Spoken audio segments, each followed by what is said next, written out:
morning, lovely children. How are you all? I hope you all are safe and healthy at your home. बच्चों, we should always pray to God before starting any work. तो चलो आज की पढ़ाई start करने से पहले हम मॉर्निंग प्रेयर करेंगे. So fold your hands and start your prayer.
Today we will study about movement of people.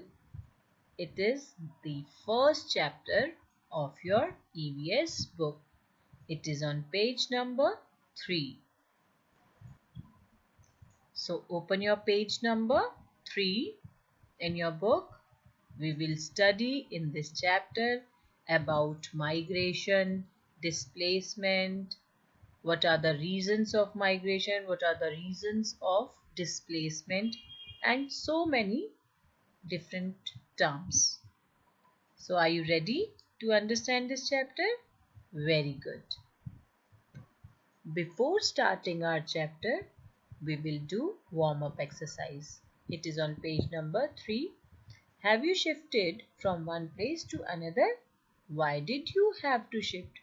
अगर बच्चों आपने एक प्लेस से दूसरे प्लेस पर शिफ्ट किया है कभी, तो क्यों किया है, क्या रीजन था, तो उस रीजन को आपने यहाँ पे लिखना है.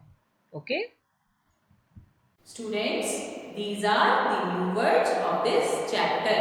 हम हमेशा चैप्टर स्टार्ट करने से पहले कुछ न्यू वर्ड्स समझते हैं जो डिफिकल्ट टर्म्स होती हैं. ओके, सबसे पहले हम इन वर्ड्स को समझेंगे. First is migrant. MIGRANT. Migrant means a person who moves from one place to another place या from one country to another country. कोई पर्सन अगर एक कंट्री छोड़ के दूसरी कंट्री या एक टाउन छोड़ के दूसरे टाउन में शिफ्ट होता है तो उस पर्सन को हम माइग्रेंट कहते हैं. Migration MIGRATION. और बच्चों जब ये पर्सन या कोई फैमिली शिफ्ट होती है तो उस मूवमेंट को, उस प्रोसेस को हम माइग्रेशन कहते हैं. Next is demolition. DEMOLITION. Demolition means destruction. किसी चीज को डिस्ट्रॉय करना, जैसे बिल्डिंग्स को तोड़ते हैं तो उस प्रोसेस को हम डेमोलिशन कहते हैं. Displacement. DISPLACEMENT. Displacement means forced migration.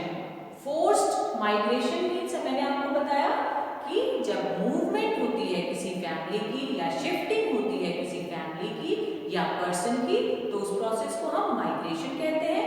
But जब ना चाहते हुए मजबूरी में कुछ लोगों को अपना घर, अपना गांव छोड़ना पड़ता है, अपना टाउन या दूसरी कंट्री में शिफ्ट होना पड़ता है, तो उस प्रोसेस को हम डिस्प्लेसमेंट कहते हैं। First topic of this chapter is migration. MIGRATION. Migration means the movement of people from one place to another with the intention to stay there is called migration. Migration एक ऐसा movement है जब कोई family, कोई person एक जगह छोड़ के दूसरी जगह शिफ्ट होता है with the intention. Intention means कोई भी पर्पस होता है उसके पीछे, कोई रीजन होता है, इसीलिए वो अपना शहर छोड़ के दूसरे शहर में जाकर शिफ्ट होता है, परमानेंटली रहने लग जाता है, तो उस प्रोसेस को, उस मूवमेंट को हम माइग्रेशन कहते हैं।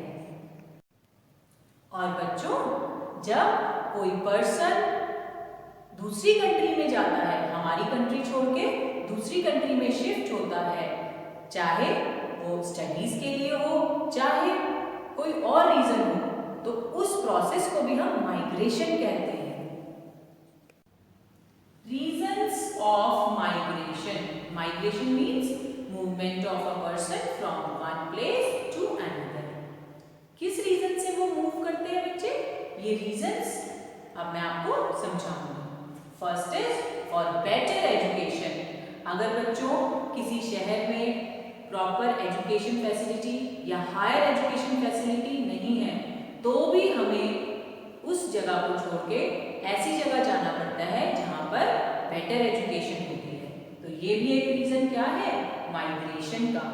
Okay, job transfer. अब बच्चों, कई बार आपकी क्लास में न्यू स्टूडेंट्स आते हैं ना, तो उनके पेरेंट्स का जब ट्रांसफर होता है जॉब में, तो भी उन्हें एक प्लेस छोड़ के दूसरी प्लेस पर शिफ्ट होना पड़ता है। तो this is also one of the reason for migration. Next is better job opportunities. Better job opportunities means जब अच्छी जॉब, हायर सैलरी की जॉब किसी और जगह मिलती है, तो भी हम उस जगह पर शिफ्ट हो जाते हैं परमानेंटली, तो भी इस प्रोसेस को हम माइग्रेशन कहते हैं, और ये भी एक रीजन है मूवमेंट का। Now students, I am going to show you another example of migration.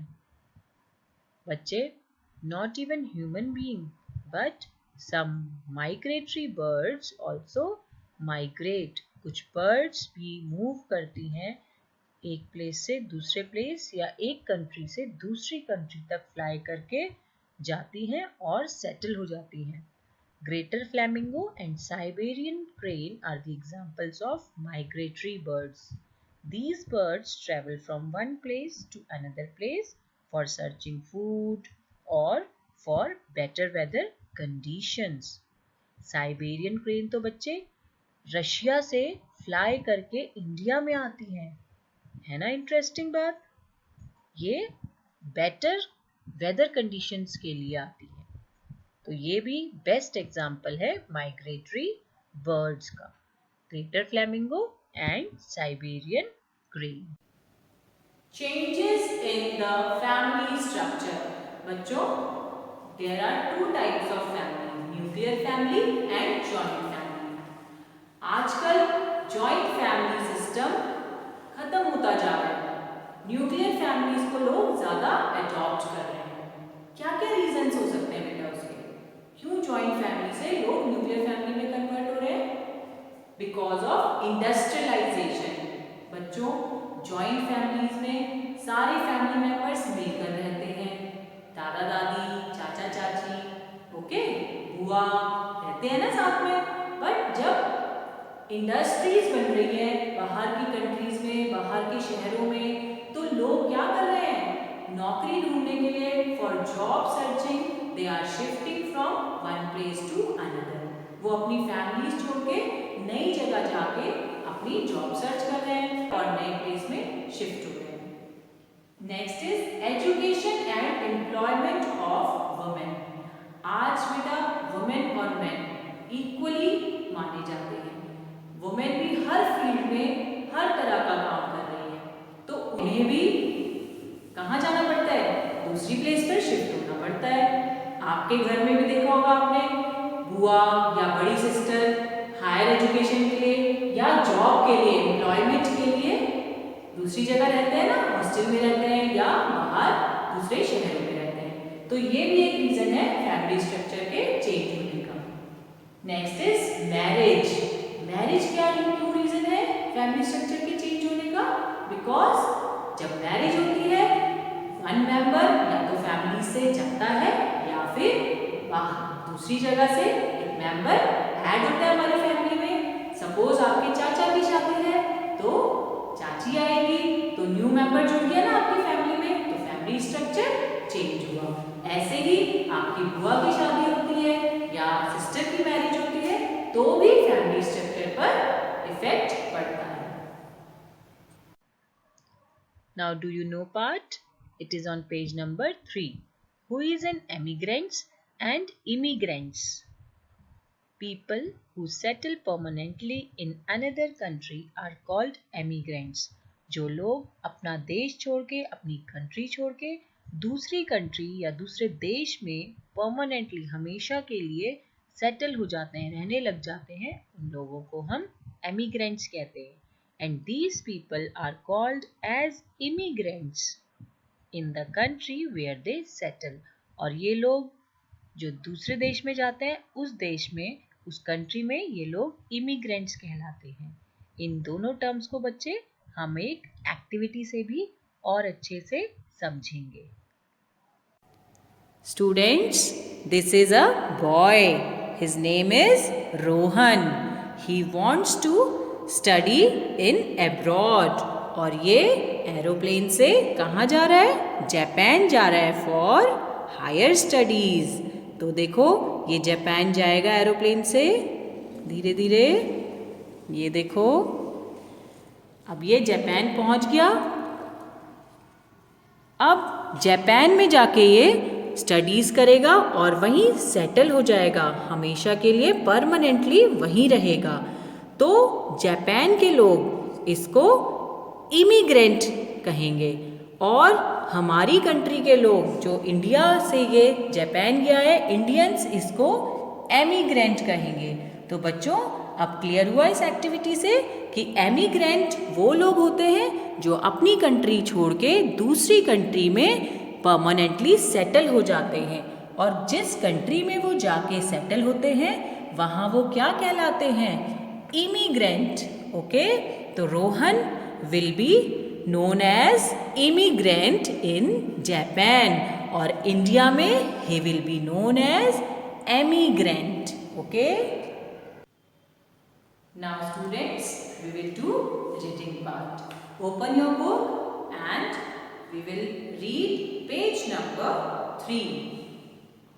Movement of people. बच्चे हमेशा आपको हर चैप्टर रीड करना है अच्छे से और रीड करने से हमारी रीडिंग स्किल इम्प्रूव होती है। So start reading part. You can start reading with me. Rohan is a bit sad today. He is sad because his uncle who lived in Gurugram is shifting it Bengaluru. Rohan है जो बहुत उदास है क्योंकि उसके अंकल गुरुग्राम से बेंगलोर शिफ्ट हो रहे हैं। His uncle is a software engineer in a big IT firm. He has been promoted, so he has to migrate to Bengaluru. उनका promotion हुआ है, that's why he is shifting to Bengaluru. The movement of people from one place to another with the intention to stay there is called migration. और इस shifting के process को, इस movement को हम माइग्रेशन कहते हैं। Some jobs are transferable. People who have transferable jobs have to frequently shift from one place to another. People who are in army have to frequently move from one place to another. बच्चे कुछ army के जो soldiers होते हैं उनको भी shift करना पड़ता है, उनका ट्रांसफ़र होता है। और कई लोगों की ऐसी जॉब भी होती है जो ट्रांसफरेबल होती है, तो उनको भी एक जगह से दूसरी जगह शिफ्ट करना पड़ता है, जिसके कारण उस प्रोसेस को हम माइग्रेशन कहते हैं। Migration, migrating to another place is not an easy thing. और बच्चे ये ईजी प्रोसेस नहीं है, क्योंकि इसमें अपना पूरा सामान, अपना पूरा घर एक प्लेस से दूसरे प्लेस में शिफ्ट करना पड़ता है। Okay, people who migrate have to face many problems. जो लोग शिफ्ट करते हैं बेटा, उन्हें बहुत सारी प्रॉब्लम्स का सामना करना पड़ता है। They have to adjust to local language, food, climate and other cultural changes of the new place. अब जब वो नए प्लेस में जाएंगे तो उन्हें वहाँ का रहन सहन, वहाँ की लैंग्वेज, वहाँ का कल्चर सीखना पड़ेगा। तो लोगों को बहुत प्रॉब्लम फेस करनी पड़ती है जब वो माइग्रेट करते हैं। But why do people migrate? क्यों लोग माइग्रेट करते हैं? People migrate because of the following reasons: better education, job transfer, better job opportunities. ये 3 रीजन हैं जिनके कारण लोगों को एक जगह से दूसरी जगह शिफ्ट होना पड़ता है। Now do you know part? ध्यान से सुनना बेटा इसको। Some people go abroad to settle. आपने सुना होगा कि वो कनाडा शिफ्ट हो गए या दूसरी कंट्री में शिफ्ट हो गए। These people who settle in another country are called emigrants. और जो लोग हमारी कंट्री या किसी भी कंट्री को छोड़ के दूसरी कंट्री में जाते हैं, उन लोगों को एमिग्रेंट्स कहते हैं। These emigrants are called immigrants in the country which they settle. और जब वो दूसरी कंट्री में जाते हैं, उस कंट्री में वो लोग क्या कहलाते हैं? इमिग्रेंट्स कहलाते हैं। Changes in the family structure. Joint family system is breaking up. More and more families are becoming nuclear. छोटी होती जा रही हैं आजकल फैमिलीज, बिग फैमिली से स्मॉल फैमिलीज बनती जा रही हैं। The reasons for the breakup of joint families are industrialization, education and employment of women and marriage. Now industrialization. Earlier people were practicing agriculture which encouraged joint family system. पहले खेती होती थी तो बेटा लोग एक ही जगह रहते थे, पूरी एक फैमिली मिलकर रहती थी, जिसके कारण जॉइंट फैमिली में ही लोग रहना पसंद करते थे। But nowadays young boys and girls migrate to cities in search of jobs और higher education. हायर एजुकेशन और जॉब के लिए आजकल लोग बाहर जा रहे हैं, बाहर के शहरों में, दूसरी कंट्रीज में। This migration has led to the breakdown of the traditional joint family. Education and employment of women. Educated women take up jobs and become economically independent. आजकल men और women साथ साथ काम कर रहे हैं, बिल्कुल इक्वल माने गए हैं। Some of them don't want to live in a joint family. This has also contributed to the breakup of the joint family. Some women migrate after marriage to live with their husbands. Thank you, beta. Stay home, stay safe. God bless you.